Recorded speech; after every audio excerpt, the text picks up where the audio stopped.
Now, many people have expressed their condolences to the family and friends of DJ Warrick Stock, or better known as DJ Waras. And this, of course, includes all his friends. And DJ Sbu joins us now here from SABC's Radio 2000 studios, where he is currently. Sbu, thank you so much for speaking to us this morning. And it's sad that it isn't under better circumstances, but yeah, here we are talking about one of our own in the past tense.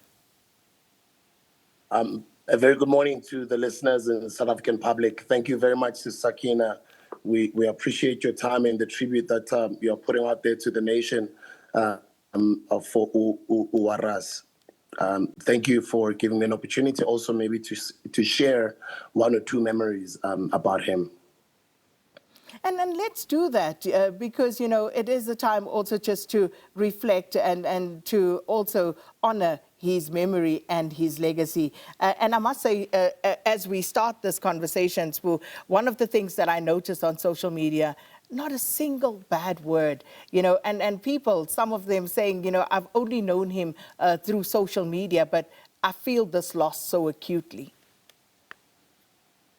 Sakina, where you are, this massive organization, as you are across the road but at the TV park, I'm at the radio park, and in every organization, I think, in this country, all over the world, employees who've served a longer service at that organization tend to be, by default, mentors to younger people that get to join the organization, either showing them the ropes, creating that brother-sister relationship, and just, you know, being that leader that looks after the younger ones and sharing experience, skills transfer.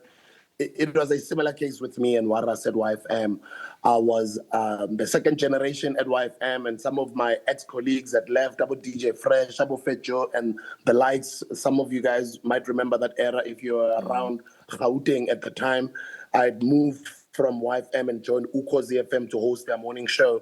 But YFM had hired me back to do the morning show again. So around that time, that's when a young, talented individual with a whole host of other youngsters who were joining the station at the time, Abu Sol Penduka, and I can name a whole lot of others who had come in through an academy called Y Academy, became my colleagues at Y. And me as the older brother, as somebody who had been there for almost a decade, who knew YFM and who was more familiar with the listeners, I welcomed the guys with open arms, and we got to have a great relationship with Waras. Me as somebody who was mentoring the guys, sharing the knowledge, as I was saying, skills, etc.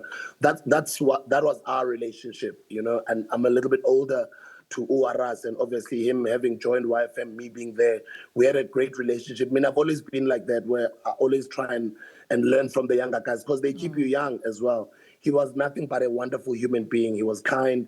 He was good on air. He was a good DJ. He was also, he would call a spade a spade. I mean, some of you guys who've seen his podcast, you can hear Guti. He speaks his mind. He doesn't hold back. And it's always been like that. And obviously, when I heard about the news of his passing yesterday, it was quite a sore. And it's a loss to the industry, as you say, very talented young man, but also he was very authentic, Sbu. And, you know, that is something that you can't teach, that you can't buy. One of the things that I loved is the love that he had for the city of Johannesburg. I grew up around the city as well. I moved around the city when I didn't have a car, even when I was still a student. A lot of us come to Joburg to seek for those opportunities, or maybe we're coming here for education. I was one of the people that used to use trains here, coming to Doornfontein at the time. It was not even University of Johannesburg.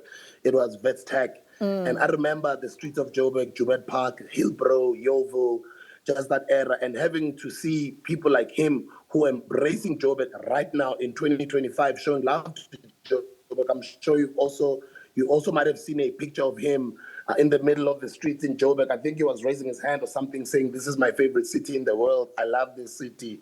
I love Joburg too." And I could see myself in him every time he would express the passion that he had for the city. But the sad thing is that he would die in the very same city in such a tragic way, of having to have his family come and remove his body or maybe wipe his blood on the floor. No parent wants to see that, especially when he is a father himself. He is a parent. It's quite a sad thing indeed, and condolences to his family and his loved ones. So how best do we honor his memory? I think we honor his memory by loving our city more, by participating as a community or as citizens of this country to clean our cities.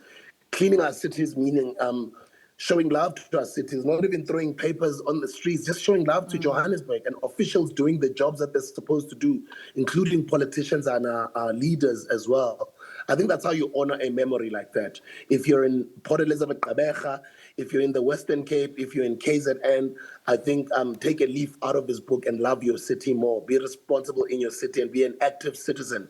I think that's the only way we can honor him. There's an account on social media that goes Josie versus Josie, Josie my Josie, something like that. It shows you certain corners or certain street or certain landmarks in Johannesburg back in the day, and it'll show you the very same landmark today. And it's quite sad when you follow that account to see how Joburg used to look like and what it looks like now.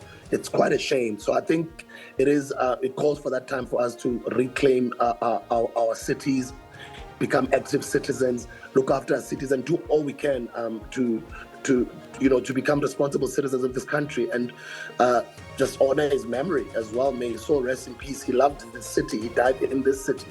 Indeed. And Sbu, thank you so much, for sharing your memories and paying tribute to DJ Warras. And of course, as you were speaking, it also just reminded me that we actually need to honor each other whilst we are alive, because we don't know how much time we have. But thank you so much, really appreciate it. And keep doing the wonderful work that you do, talking about Joburg and, the city, the streets of the city. And when Sbu said that, I was immediately reminded of me driving down a road in Mayfair, and there was DJ Sbu hustling, selling his energy drink.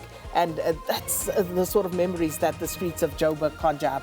But thank you so much to DJ Sbu for paying tribute there to Warrick Stock, also known as DJ Warras.